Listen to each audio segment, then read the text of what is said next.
자, 오늘 해야 될 내용이 이제 호세아서 이제 마지막 시간인데요. 다섯 번째 시간인데, 지난주에 다뤘던 내용 중에서 11장 12절부터 다시 한번 짚어가도록 하겠습니다. 11장 12절은 이제 11장의 맨 마지막 끝부분인데요. 맨 끝부분에 보시면, 거기에 이제 그 그룹이 세 그룹이 나옵니다. 하나는 에브라임이고요. 하나는, 어, 이스라엘 족속이라고 나오고, 그 다음에 유다, 이렇게 나옵니다. 그러니까 이제 뭐 유다라고 하면 그냥 남쪽 유다라고 생각하시면 되고요. 제가 한 가지 말씀드리는 거는 호세아서에서 에브라임이라고 할 때는 그게 그냥 에브라임 지파만을 나타내는 말이 아니고 북이스라엘 전체 국가를 나타내는 말이라고 그렇게 말씀을 드렸었죠. 네, 여기서도 마찬가지입니다. 근데 각각의 죄가 조금씩 구분이 돼 있어요. 그래서 이제 각각의 죄가 어, 에브라임 같은 경우는 거짓과 포악이라는 죄가 있습니다. 거짓과 포악. 성경 한번 보시면 에브라임은 거짓으로 이렇게 돼 있죠. 예, 거짓으로라고 이렇게 돼 있는데 이 포악이라는 것은 12장 1절에 가서 이제 따로 떨어져서 나와 있습니다. 그래서 저는 이제 같이 묶어서 정리를 해서 에브라임의 죄를 두 가지인데요. 하나는 거짓이고 하나는 포악이다. 포악은 이제 좀 잔인하다는 말이죠. 예, 약자에게 이제 강하고, 뭐, 강자에게 약하고, 뭐, 이런 모습이 되겠습니다. 그리고 이제 에브라임은 거짓이고 이스라엘은 속임수입니다. 그리고 유다는 그 성경에 보시면 한글 성경에는 정함이 없다라고 되어 있습니다. 정함이 없다. 요게 의미가 조금 분명하지가 않아서 제가 좀 풀어드리면 정함이 없다라는 것은 방황한다라는 거예요. 그러니까 이게 무슨 내용인지 이해가 가시죠? 예를 들어서 하나님을 믿기로 했으면 하나님 한 분을 믿기로 한 것에 정함이 있어야 되잖아요. 지정돼야 된다는 얘기죠. 근데 지정되지 않고 하나님을 믿었다가 또 뭐가 좀 안 풀리는 것 같고 뭐가 좀 잘 안 되는 것 같으면 또 다른 것도 믿을 만한 다른 거 없나? 이렇게 찾는 그런 모습을 계속 반복적으로 보여줬다라는 거예요. 그게 이제 남유다의 역사에서도 나타나고 남유다의 이제 20명의 왕들의 모습에서도 이제 초창기 뭐 다윗 왕 정도를 빼놓는다면은 솔로몬 왕 때부터는 계속해서 하나님과 우상 사이를 왔다 갔다 하면서 하나님을 믿었다가 또 우상도 믿었다가 또 조금 뭔가 잘못을 지적하고 또 징계를 받고 뭐 이런 모습이 있으면 다시 또 하나님께로 돌아왔다가 그 모습을 이제 하나님이 보시기에 정함이 없다. 이제 이렇게 말씀하시는 거예요. 그러니까 하나님께서는 각자의 행위대로 보응하신다. 이제 이렇게 정리를 할 수가 있겠습니다. 그러니까 여러분이 혹시 펜이 있으시면요. 그 강의 노트에 있는 행위대로라는 말에 이렇게 한번 동그라미를 쳐 보시기 바랍니다. 행위대로. 그러니까 여러분이 좀 기억하셔야 될 게 있는데요. 구원은 여러분 행위대로 받습니까? 아니면 구원은 은혜로 받습니까? 은혜로, 구원 받는 것은 은혜로 받죠. 은혜로. 그런데 심판받는 것은 행위대로 받아요. 그러니까 우리가 이거를 구분해서 여러분이 잘 알고 계셔야 돼요. 구원은 여러분이 은혜로 받습니다. 행위로 받는 게 아니에요. 그런데 벌은 행위대로 받아요. 그러니까 이게 이런 말이에요. 어떤 사람이 죄를 지으면 그 죄에 대한 벌이 있죠. 그렇죠? 어떤 사람이 잘못을 저지르면 그 잘못에 대한 대가가 있잖아요. 근데 잘못을 저지르지 않는다고 해서 그 사람이 좋은 사람이 되는 건 아니라는 거예요. 그렇죠? 그냥 죄를 안 지었기 때문에 벌을 안 받았기 때문에 그 사람 자체가 좋은 사람, 선한 사람, 의로운 사람이 되는 게 아니죠. 그렇죠? 단지 뭐예요? 죄인이 아닐 뿐이에요. 죄인이 아닐 뿐이에요. 그러니까 우리가 이 말을 행위대로 보응하신다라는 것이 구원에는 은혜가 적용되지만 하나님의 심판에는 행위가 그 기준이 된다라는 거 반드시 아셔야 돼요. 이거를 혼돈하시면 그냥 구원이든 심판이든 다 그냥 행위는 상관없는 것처럼 해서 마음대로 사는 사람들이 있거든요. 근데 그것은 아니라는 거예요. 마음대로 사는 것이 구원하고는 상관없을지 모르지만 그 사람이 받아야 될 심판, 최후 심판에는 기준을 뭐 잡을 게 뭐가 있겠어요? 그 사람이 살아온 그 행위, 그게 기준이 돼야 되지 않겠어요? 예, 그러니까 그것이 오늘 호세아 선지자를 통해서도 우리가 알 수 있는 것입니다. 자, 그래서 그 행위에 대해서 하나님이 이렇게 말씀하세요. 12장 3절에 보시면 이제 그 내용이 뭐냐면 호세아 선지자를 통해서 지금 너희가 하고 있는 그 행실, 아까 행실이 뭐의 기준이 된다고요? 심판의 기준이 된다고요. 심판. 자, 그러니까 이제 너희들이 지금 하고 있는 행실을 보니까 너희의 행실과 행위가 누구하고 비슷하다? 누구하고? 그 먼 옛날 과거에 너희 조상 중 하나였던 야곱하고 비교할 만하다라는 이야기를 12장에 하세요. 야곱은 누굽니까? 야곱은 이삭의 두 아들 중에서 둘째죠. 그러니까 성경에 이제 쌍둥이라고 나와 있으니까 뭐 기질도 다르고 외모도 좀 달랐기는 했지만 어쨌든 거의 동시에 태어난 이제 쌍둥이였습니다. 쌍둥이. 어머니는 리브가죠. 자, 그런데 먼저 태어난 형의 이름은 누구였죠? 에서였습니다. 에서. 그리고 이제 두 번째 태어난 아들의 이름이 야곱인데 그 야곱이 했던 일들과 지금 너희라 그러는 건 누구예요? 앞에서 얘기했던 에브라임, 유다 뭐 이런 걸 다 포함해서 너희죠. 너희가 지금 하고 있는 것을 보니까 야곱이 했던 것과 어쩌면 이렇게 똑같냐? 어쩌면 이렇게 비슷하냐? 이제 이렇게 선지자를 통해서 말씀하시는 거예요. 그러면서 이제 야곱의 그러면 뭐랑 비슷했을까를 생각해 보니까 거기에 이제 한 세 가지를 이야기해요. 마지막 네 번째는 이제 하나님을 만난 거기 때문에 그것은 이제 좋은 일이죠. 근데 앞에 이제 세 가지 제가 정리를 해봤습니다. 세 가지가 뭐냐면 첫 번째는 형 에서의 발뒤꿈치를 잡았다라는 그 행동을 지적을 해요. 그러니까 요게 상징하는 게 뭐가 있겠죠? 앞에 막 나가려고 태어나려고 하는 사람의 발뒤꿈치를 잡았다라는 건 뭐예요? 왜 잡았겠어요? 왜 잡았겠어요? 비록 성공하지는 못했지만 앞에 태어나려고 하는 형을 잡아서 누가 먼저 나가고 싶은 거예요? 야, 내가 먼저 나가고 싶은 거죠, 야곱이. 네, 비록 성공하지는 못했어요. 실패했습니다. 그런데 그 의도를 뭐라고 보는 거냐면 내가 형이 되고 싶다. 그러니까 이때는요, 그냥 단지 뭐 형, 동생, 호칭의 문제가 아니고요. 이제 야곱의 전 생애를 통해서 나타나는 그 한 가지 문제가 있었죠. 뭐냐면 장자권에 대한 집착이에요.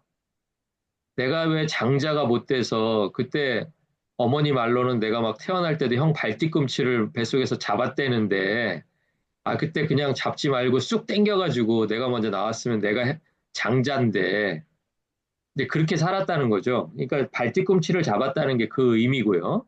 그러니까 이 성공, 장자로서의 받아야 되는 축복. 그러니까 야곱의 생애를 관통하는 그 키워드가 하나 있는데 그게 뭐냐면 축복이라는 단어예요. 좋은 의미에서가 아니라 나쁜 의미에서 야곱은 하여튼 축복에 너무 집착해서 축복 안 받으면 마치 죽는 것처럼 그렇게 살았던 사람이 야곱입니다. 그런데 그 야곱이 나중에 죽기 직전에 가서야 그 모습이 바뀌어요. 그래서 이제는 축복에 집착하지 않고 축복을 하는 사람이 되죠. 언제서야 돼요? 언제서야? 가나안 땅에서는 그런 경험을 못했어요. 아들들 축복해주고 이런 거 없었습니다. 언제? 애굽 땅에 가서야 이제 내가 그렇게 쫓아다니던 행복이 내가 쫓아다니던 축복이 하나님을 통해서 나오는구나라는 것을 그때서야 깨닫고 이제 그때서부터 이제 막 축복을 해주기 시작해요. 제일 처음에 누구를 먼저 축복해요? 야곱이?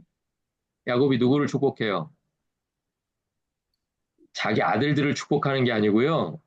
그 이방 땅 애굽의 왕 바로를 축복하죠.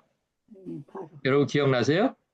예, 바로를 네, 축복하는 지경까지 가요. 근데 이게 인생 완전히 후반부예요. 인생의 완전히 후반부. 그 직전까지는 뭐예요? 남이 축복받는 게 문제가 아니라 내가 축복을 받아야 돼. 그러니까 두 번째, 이 야곱의 어떤 모습과 너희들이 지금 똑같냐면 힘으로 하나님과 겨루려고 하는 모습이 똑같다. 그러면 이것도요.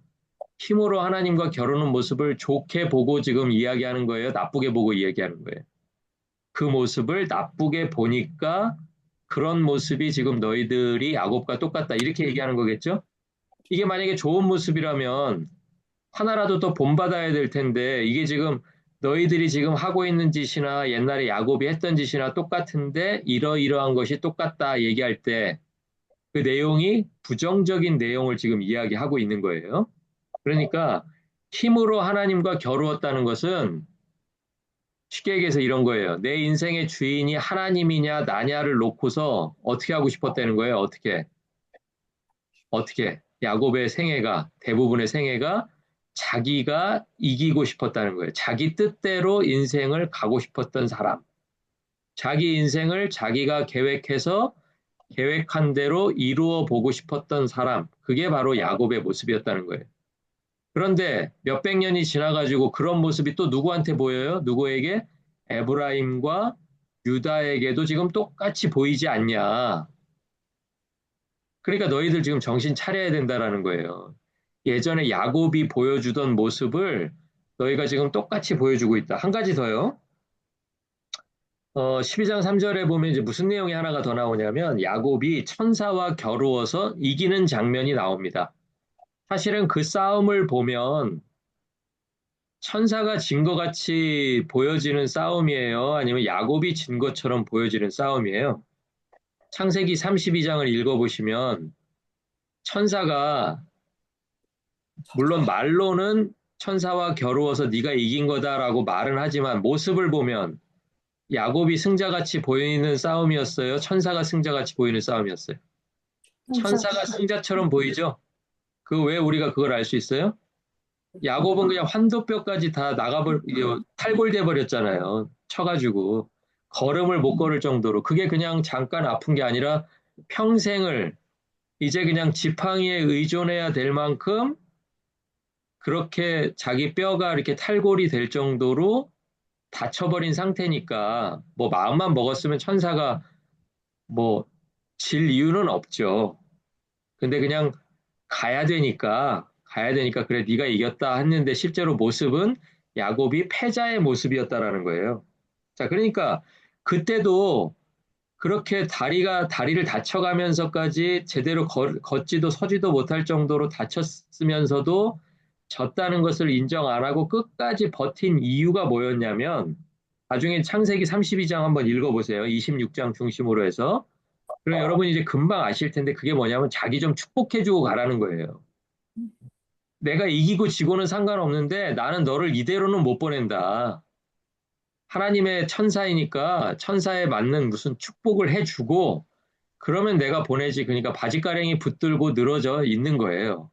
그러니까 그만큼 축복에 집착하는 태도를 그때까지도 보였다는 거예요. 이때가 언제냐면 이제 라반에게서 도망쳐 나와가지고요. 도망쳐 나와가지고 자기 아들들 또 아내들 또 거느리고 가는 소떼 양떼를 다 나누어가지고 에서한테 먼저 보내놓고 자기는 지금 맨 뒤로 처져 있는 에서한테 죽을까 말까 지금 그걸 걱정해야 되는 그때란 말이에요.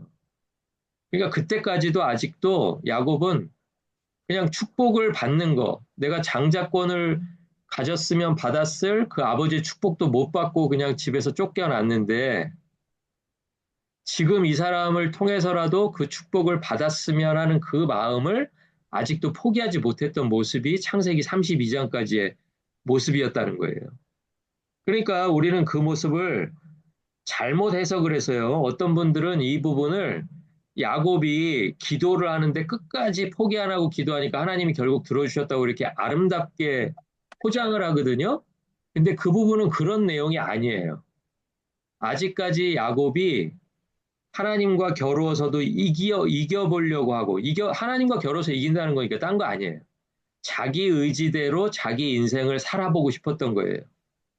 그러니까 지금 천사하고 이렇게 막 씨름하는 것도 어찌 본다면 지금 에서와의 문제를 하나님의 해결 방식에다 맡길 건가 아니면 내가 생각했던 대로 해볼 건가 막 이걸 가지고 밤새 고민하는 거예요. 내가 이렇게 형이 풀릴까 저렇게 해야 풀릴까 이걸 막 고민하는 그 자리지 그게 우리가 포장하는 것처럼 끈질긴 기도 끝에 하나님께서 마침내 응답하셔가지고 뭐 이스라엘이라는 이름을 얻게 되었다. 아, 꿈보다 해몽이 좋아요. 그죠? 그렇게 해몽하시면 안 된다는 거예요. 이 부분에서 왜 그러냐면 지금 이 부분을 이야기하는 의도가 뭐냐면 에브라임이나 유다가 잘못 가고 있는데 호세아 선지자 입장에서요. 에브라임이나 유다가 잘못 가고 있는데 지금 잘못 가고 있는 그 행위가 예전 너희 조상 야곱과 같다. 이렇게 얘기하면서 지금 천사와 겨루 이긴 그 장면을 소개하잖아요. 그러니까 그게 그렇게 신앙적이고 좋은 모습이었다면 그런 모습을 따라가는 유다나 북이스라엘을 뭘 지적할 일이 없잖아요.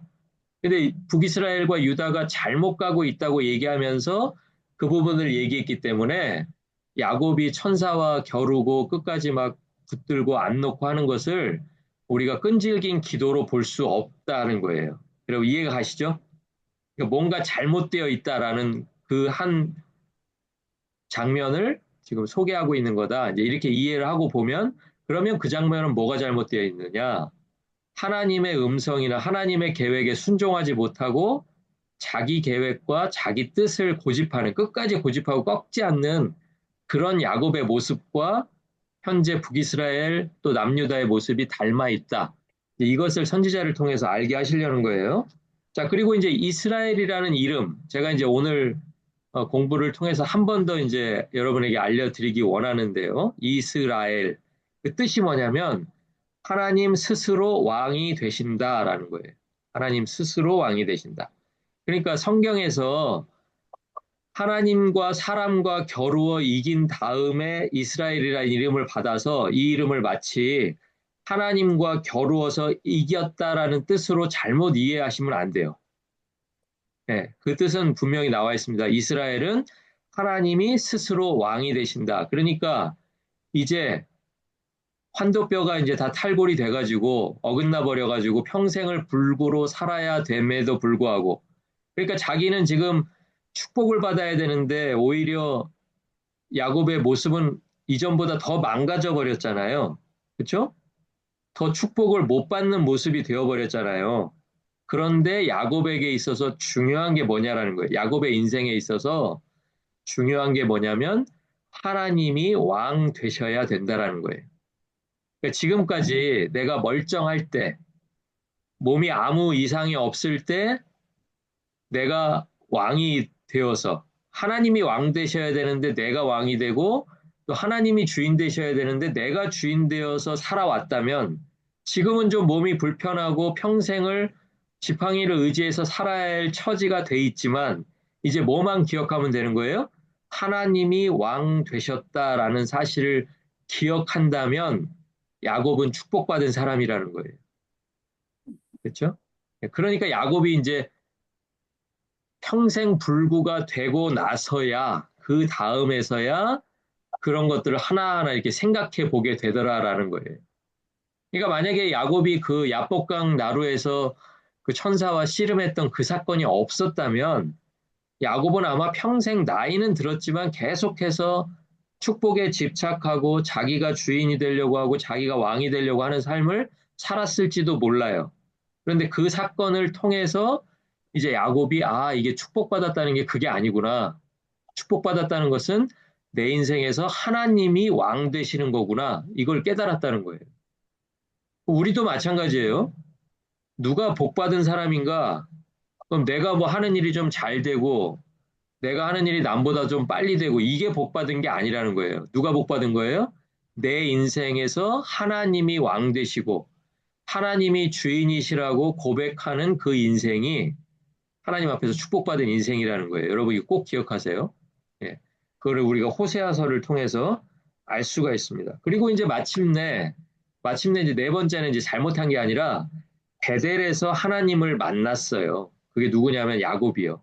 그런데 베델에서도 만나기 직전에 무슨 사건이 있었냐면 세겜에서 자기 딸이 외동딸이 세겜의 그 족장의 아들에게 이제 성적으로 폭행을 당한 후에 그다음에 또 레위와 시므온이 뭐 남자들 다 할례 받으면 받아주겠다 이렇게 속인 다음에 남자들을 다 이렇게 가서 치잖아요. 죽이잖아요. 그런 일이 끔찍한 일이 벌어지고 난 다음에 그 다음에 이제 드디어 야곱이 깨달은 거예요. 아, 내 인생이 이제는 방황을 끝내고, 아까 왜 유다의 죄가 뭐라 그랬냐면 정함이 없는 거라 그랬잖아요. 정함이 없는. 방황하는 거라 그랬잖아요. 내 인생이 막 어디로 갈까? 에서를 피해서 뭐 세게모로 가볼까? 아니면 처음에는 에서를 피해서 뭐 하란으로 가볼까? 이랬는데 내 인생은 어디로 가게 되어 있는 인생이라는 걸 깨달았냐면 베델로 가야 되는구나. 베델. 베델이 어디예요? 내가 하란으로 도망갈 때 그 중도에서 하나님과 만나고 그 만난 그 자리에다가 돌 베개 베고 자던 그 베개로 돌단을 쌓았던 그 자리, 그 자리로 가야 내 인생이 인생다워지는구나. 이걸 그때서야 깨달은 거예요. 이제 인생의 모든 역경이 다 거쳐지고 난 다음에 베델로 가야 내 인생이 이제 제대로 되겠구나라고 생각하고 베델로 가서 하나님을 만납니다. 그게 이제 창세기 35장의 사건이에요. 자, 그러니까 이 얘기를 해주는 이유가 뭐겠어요? 에브라임과 유다 너희들도 누구 만나야지 지금 문제가 해결된다는 거예요?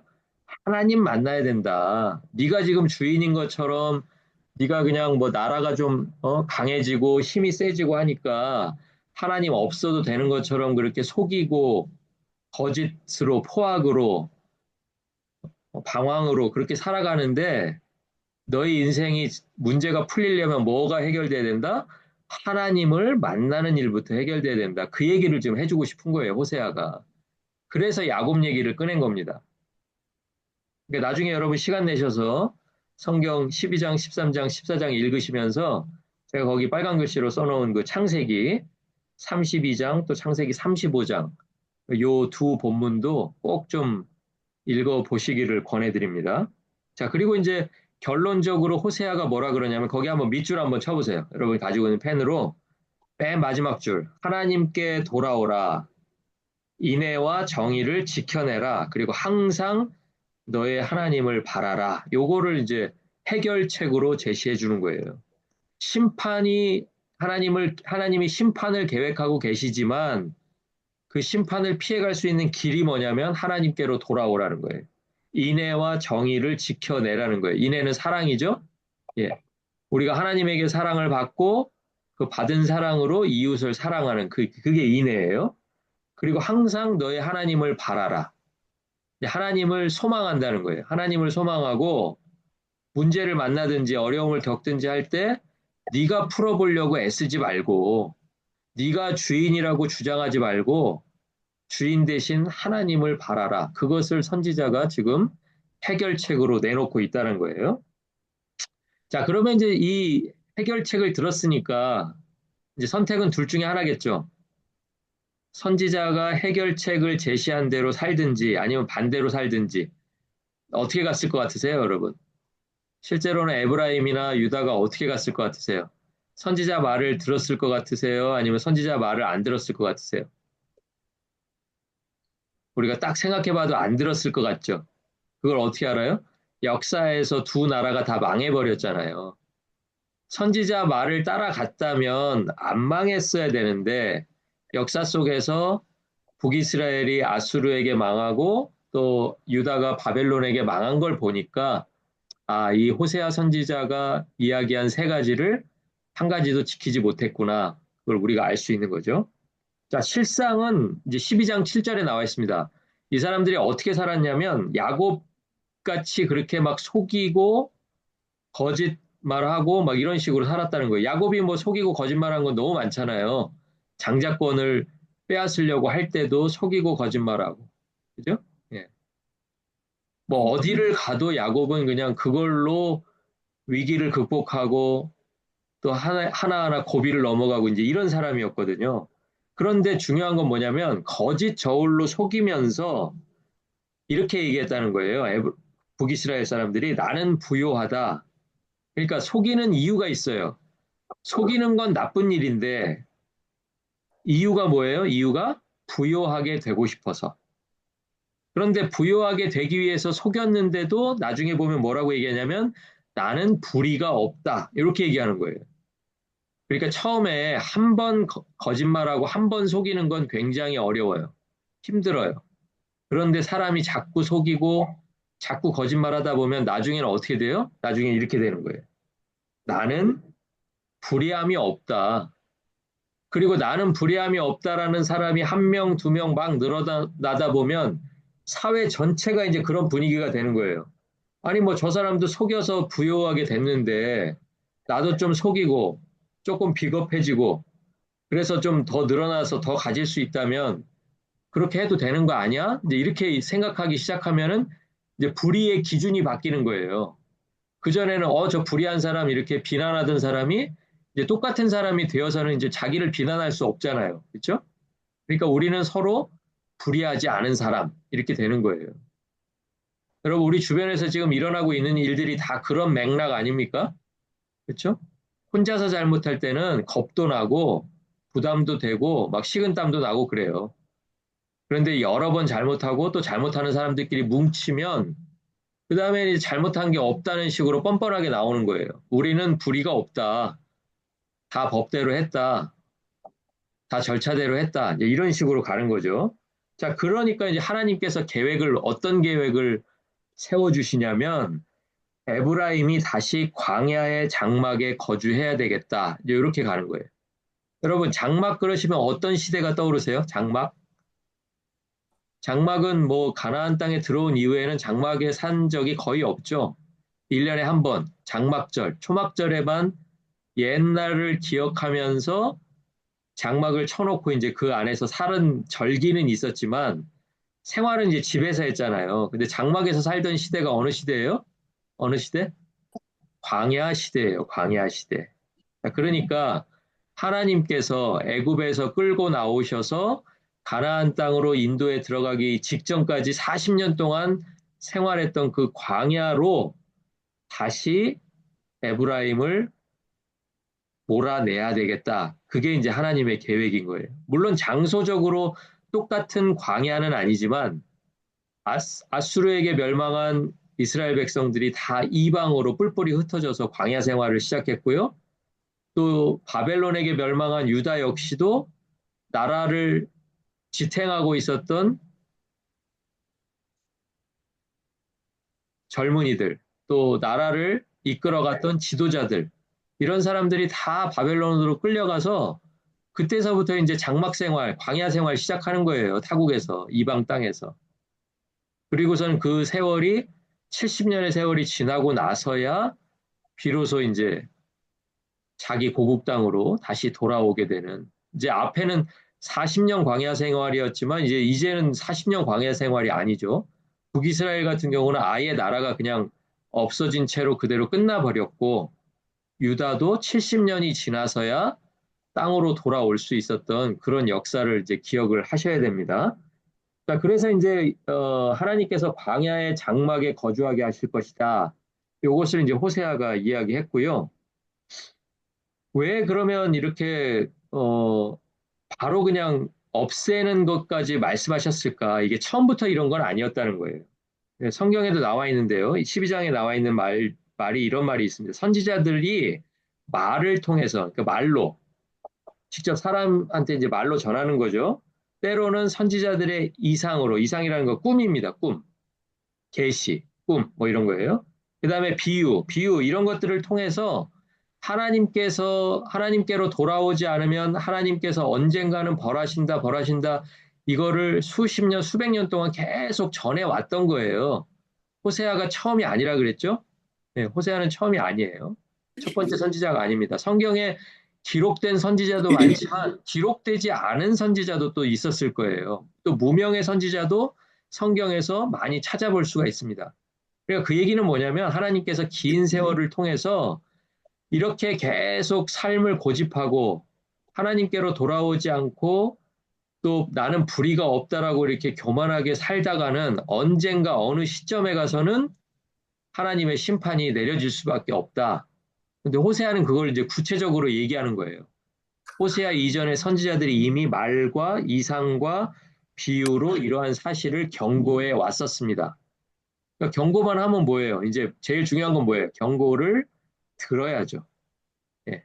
그러면 들으면 이제 그 사람은 심판에서 벗어날 수 있지만 듣고도 무시한다든지 아니면 못 듣는다든지 안 듣는다든지 그런 경우에는 결국은 하나님의 계획하신 대로 광야 생활을 시작할 수밖에 없다. 이제 그게 이제 호세아의 외침이었던 것입니다. 야곱이 하란으로 도망해서 아내를 얻기 위해서 사람을 섬기고 사람이라는 건 구체적으로 그 삼촌 라반이죠. 외삼촌 라반을 섬기고 양을 쳤던 것처럼 에브라임 역시 수단과 방법을 가리지 않고 자기 이익, 그러니까 자기 재산 불리는데 최선을 다했던 야곱처럼 지금 에브라임도 자기 재산 불리는데 최선을 다하고 있다. 그 얘기를 하고 있는 거예요. 근데 아까 이제 에서 이야기도 했지만 야곱이 그렇게 불렸던 재산 결국은 다 어떻게 됐어요? 결국은 에서 만나자마자 에서가 다 가져갔잖아요. 에서도 처음에는 안 받으려고 그랬는데 야곱 생각에는 어때요? 이거 안 받아가고 자기가 위협을 느끼는 게 나아요? 그냥 다 뺏기고 자기 사는 게 나아요? 뺏기고 사는 게 낫지. 그렇죠. 다 뺏기더라도 사는 게 나니까 형님한테 계속 받으라고 권하잖아요. 계속 권하고, 이거는 처음부터 형님을 위한 것이었다고. 그게 왜 처음부터 형님을 위한 거예요? 20년 동안 라반의 집에서 붙어 있을 때는 어떻게든 하나라도 더 벌어야 되겠다 하는데 그때는 몰랐는데 오다 보니까 이제 에서라는 존재가 딱 버티고 있으니까 어떻게 해요? 자기가 그동안 20년 동안 수고한 게 하루아침에 그냥 에서 거가 돼버리는 거예요. 인생이 그런 거예요. 그러니까 자기가 주인 됐을 때는 그런 일들이 막 벌어져요. 그러니까 결국은 아까도 얘기했지만 우리 인생의 주인이 누가 돼야 된다고요? 하나님이 주인 되시지 않으면 우리는 계속 방황할 수밖에 없다. 그냥 하나님과 세상 사이를 왔다 갔다 하다가 그냥 시간 다 보내다가 결국은 또 기회를 놓치면 또 그 광야 생활 또 해야 되는 거잖아요. 그렇죠? 마지막 심판 자리에 가는 거잖아요. 자, 13장으로 넘어갑니다. 13장 1절 한번 보겠습니다. 13장 1절에 에브라임이 말을 하면 사람들이 떨었도다. 그가 이스라엘 중에서 자기를 높이더니 그러니까 어땠다는 거예요? 태도가 교만했다라는 거죠. 그죠? 에브라임이 이스라엘 중에서 자기를 높였대요. 그러니까 에브라임과 므낫세가 이제 요셉 지파에서 갈라져 나온 두 지파잖아요. 그러니까 다른 형제들과는 달리 한 형제가 두 개의 이제 그 분배된 땅을 받았던 지파가 에브라임과 므낫세예요. 그리고 그 중에서도 또 에브라임이 장자가 있어서 또 두 배를 받았습니다. 그러니까 에브라임이 얼마나 교만해졌다는 걸 알 수가 있죠. 그러니까 다른 형제들보다 우리는 축복을 두 배로 받은 열두 지파 중에서도 뛰어난 지파다라는 생각을 항상 하고 있었어요. 그러니까 이제 그 여로보암이 북이스라엘을 세울 때도 이 에브라임 지파가 주축이 되어서 여로보암을 왕으로 세울 수 있었던 거예요.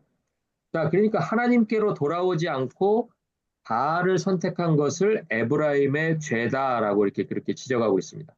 그것이 13장 1절의 내용이에요. 바알로 말미암아 범죄함으로 망했다. 거기 망할 거다가 아니고요. 망했다라고 돼 있습니다. 그러니까 선지자가 하는 말은 항상 이런 식이에요. 앞으로 어떻게 될 거다라고 말하는 부분도 있지만 확실한 예언, 확실한 미래는 아예 이렇게 과거처럼 얘기해 버려요. 이미 망해 버렸다. 계속 반복해서 얘기하지만 호세아가 전할 때 이스라엘이 망해가고 있던 시기가 아니에요. 전성기예요, 전성기. 전성기니까 그렇게 하나님 말을 안 듣고 있었던 거겠죠? 그런데 그 전성기인데 선지자의 말을 통해서 어떻게 뭐라고 말한다고요? 이미 망해버렸다. 이렇게 얘기한다고. 네, 그게 이제 호세아서에서 나오는 내용입니다. 신속하게 우상을 버려야 되는데 오히려 그들이 더 많은 우상을 세우고 있어요. 내 삶에 뭔가 조금이라도 도움 주겠다 그러면 그냥 그 우상을 다 섬기는 거예요. 우상 숭배의 결과가 결국은 이스라엘이 사라지는 것으로 나타날 것인데 이것이 실제로 역사에서 아수르에 의해서 멸망이 돼버립니다. 기원전 722년의 일입니다. 여러분 숫자는 뭐 외우시지 않아도 되지만 지금 호세아가 전하고 있는 이 시대로부터 100년이 채 지나기 전이에요. 그러니까 불과 100년도 남겨놓지 않았을 때에는 나라가 전성기였는데 어느 나라에도 뒤지지 않는 북이스라엘이었는데 100년도 안 되어서 아수르에게 멸망해버린 것을 우리가 알 수가 있죠. 자, 그리고 이제 13장 4절에 보면 백성들이 기억해야 될 중요한 두 가지가 나와 있는데요. 하나는 하나님께서 나는 너의 하나님 여호와다라고 말씀해 주시는 부분이고요. 그리고 마지막 부분에 뭐라고 나오냐면 나 외에는 구원자가 없다. 이렇게 이야기합니다. 13장 4절 한번 보세요. 그러나 애굽 땅에 있을 때부터 나는 누구라고요? 네, 내 하나님 여호와다. 그러니까 나는 그냥 하나님이 아니고 음, 너의 하나님이라는 게 중요한 거예요. 예.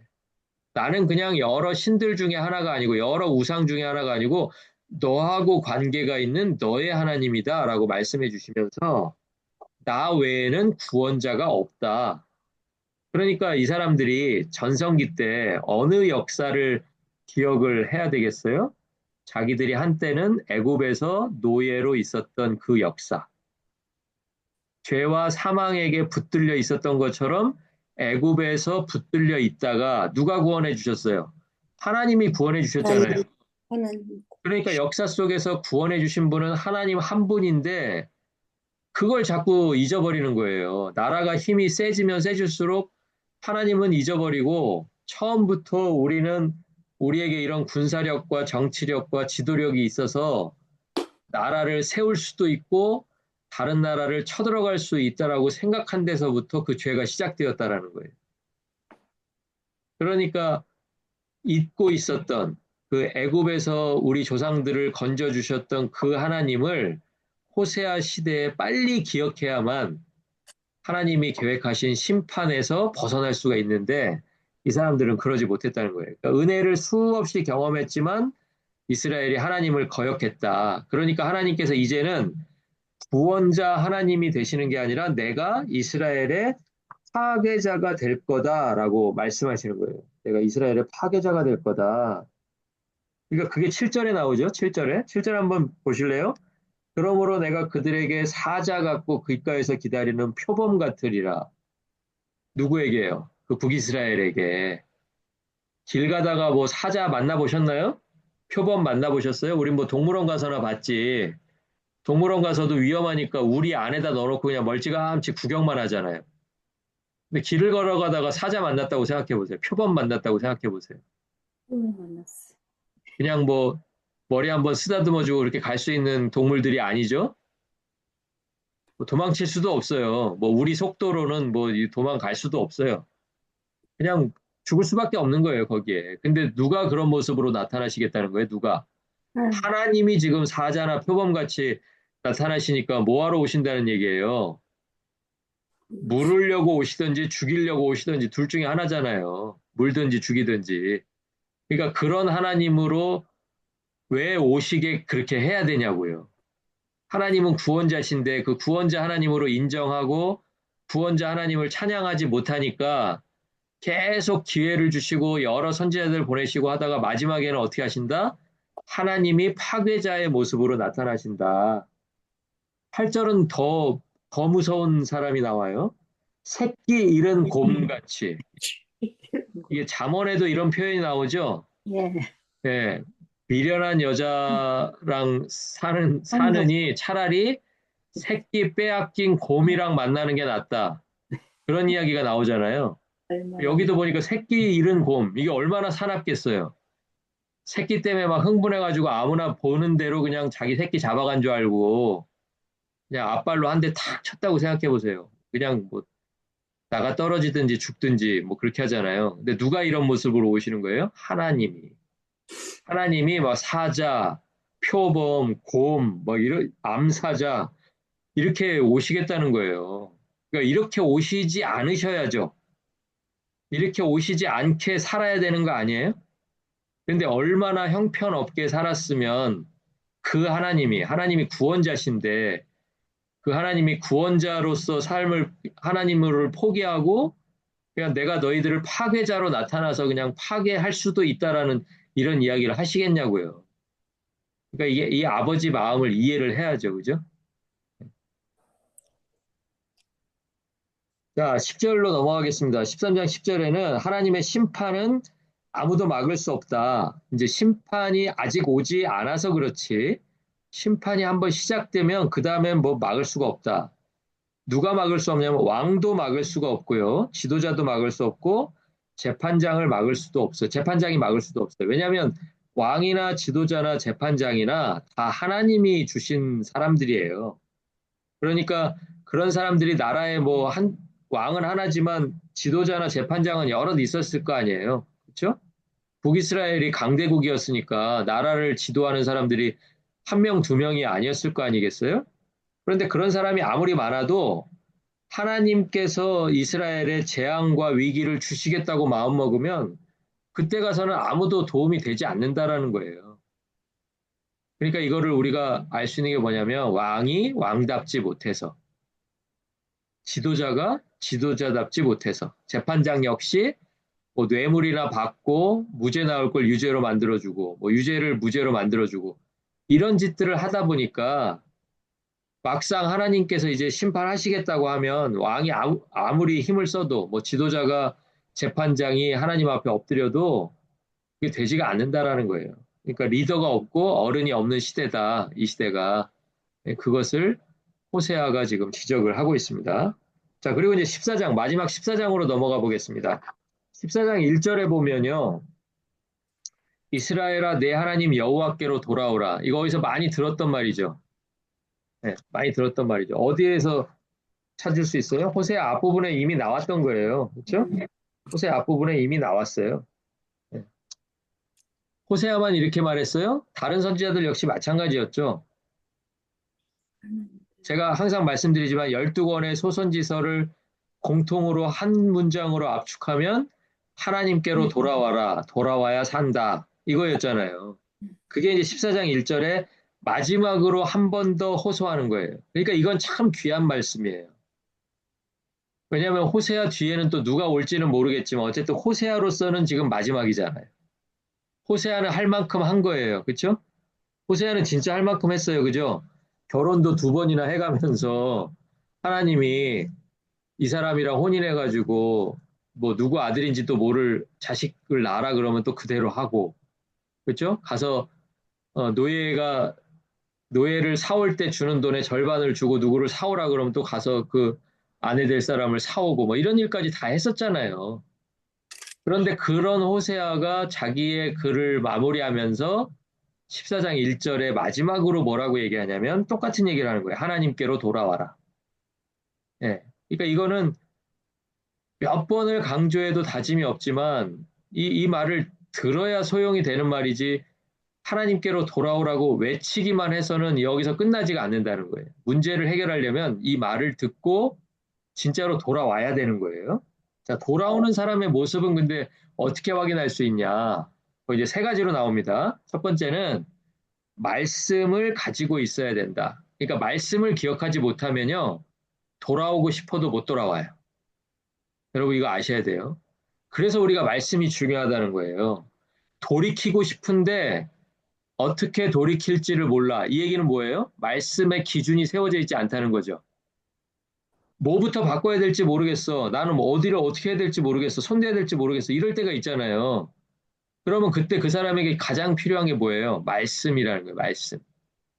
한 가지씩 한 가지씩 자기 기준을 세워갈 그 말씀이 있어야 된다. 자, 그러니까 하나님께로 돌아오는 사람은 말씀에 대해서 무지한데 나는 하나님께로 가는 거야라고 말할 수는 없다라는 거예요. 하나님께로 돌아오는 사람은 말씀이 알고 싶어야 돼요. 말씀이 막 배우고 싶어야 돼요. 그게 하나님께 돌아오는 모습이라는 거예요. 그리고 내가 붙들고 있는 말씀이 있어야 돼요. 어떤 상황에서도 기억나는 말씀이 있어야지 나는 아무 말씀도 기억이 안 나. 근데 하나님께 돌아가고 싶어. 이런 건 없다는 거예요. 하나님께로 돌아가고 싶다면 우리는 말씀을 가지고 있어야 된다. 이것을 호세아가 지금 이야기하고 있고요. 두 번째는 수송아지나 뭐 순양을 가지고 하나님 찾아 나서도 하나님이 안 만나주는 때가 온다 그랬죠? 호세아 우리 5장에 보면 그런 얘기가 있었잖아요. 수송아지나 수량을 가지고 내가 아무 때나 찾아가면 하나님 만나주시는 것처럼 그렇게 생각하지 말라 그랬잖아요. 그러니까 하나님께서 원하시는 게 숫송아지가 아니라 뭘 드려야 된다? 입술의 열매를 드려야 된다. 입술의 열매는 특별히 두 가지인데요. 하나는 찬양이고요. 하나는 회개예요. 이게 입술의 열매. 하나님 받기 원하시는. 그러니까 우리는 때로는 찬양만 드릴 때가 있어요. 때로는 회개만 드릴 때가 있어요. 근데 하나님은 두 개를 다 원하세요. 찬양과 회개를 원하세요. 이게 입술의 열매입니다. 여러분 이걸 기억하셔야 돼요. 그러니까 회개가 없이요. 나는 하나님께로 돌아가는 거야 라고 말할 수 없다라는 거예요. 하나님께로 돌아가는 사람은 회개의 모습이 반드시 보여야 된다. 그리고 세 번째는요. 더 이상 아수르의 구원과 애굽의 힘을 의지하지 않아야 된다. 누가 이렇게 했어요? 북이스라엘이 이렇게 했죠. 한편으로는 애굽에다가 편지해가지고 나 니네가 우리 좀 도와줘 이러고 또 북이스라엘이 또 아수르에게 또 편지를 보내가지고 아수르가 요즘에 좀 떠오르는 것 같으니까 야 우리가 니네 나라하고 좀 친하게 지냈으면 좋겠다. 근데 결국은 중요한 게 애굽과 아수르는 서로 친해질래야 친해질 수 없는 나라들이라는 거예요. 강대국끼리 서로 북이스라엘이나 유다를 이용할 뿐이지 아수르와 애굽 사이에 끼어 있다는 것은 언젠가는 힘의 균형이 무너졌을 때에는 다시 그 힘에게 사로잡힐 수밖에 없다. 힘에게 굴복할 수밖에 없다. 그 이야기를 해주고 있는 거예요. 그러니까 아수르를 의지하고 애굽을 의지하지 않으면서 누구를 의지해야 되는 거예요? 누구를? 하나님만 의지해야 되는 거예요. 그러니까 하나님께로 돌아오는 사람은 하나님을 주인으로 고백할 수밖에 없는 거예요. 그렇잖아요? 하나님을 의지한다는 게 뭐예요? 하나님이 알아서 해주시기를 원하고 하나님의 말씀에 순종하겠다는 거잖아요. 그렇게 해야 자기가 산다는 거잖아요. 그러니까 아수르와 애굽을 의지하지 않는 것에서 끝나지 않고 하나님을 의지하는 데까지 가야 그게 돌아오는 사람의 모습이라는 거예요. 자, 그리고 이제 너무나 당연하겠지만 우상을 버려야 됩니다. 아까 유다가 어떤 모습이었다고요? 하나님과 우상 사이에서 갈팡질팡, 방황, 그죠?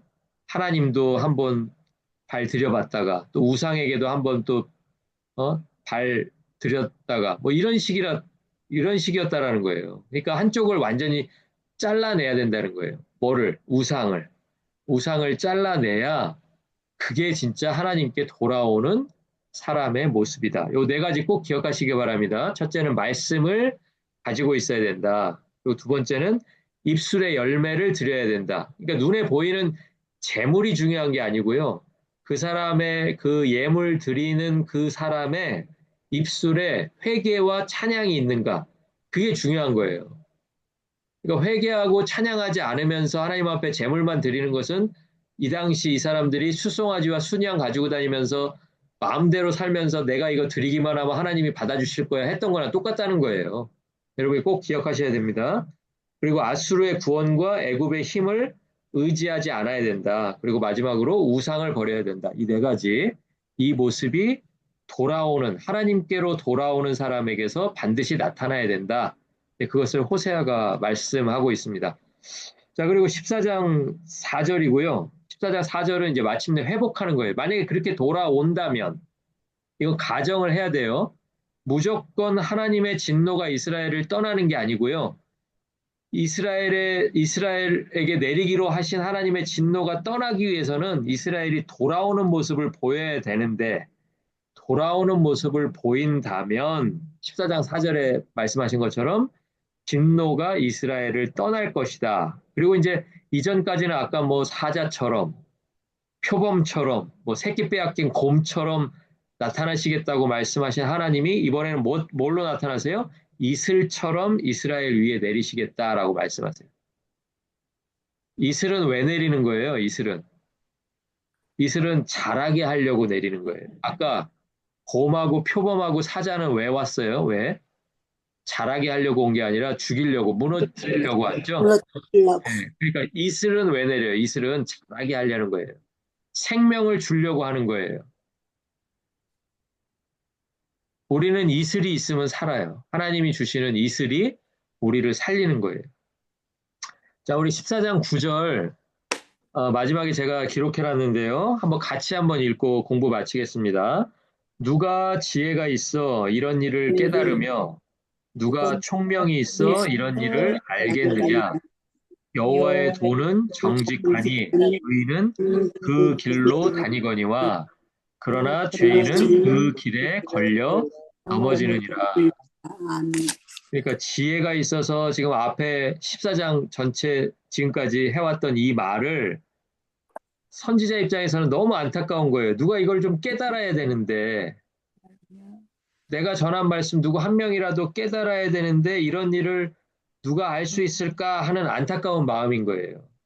그래서 여호와의 도는 정직하니 의인은 그 길로 다니고 이제 두 사람이 딱 나뉠 거라는 거죠.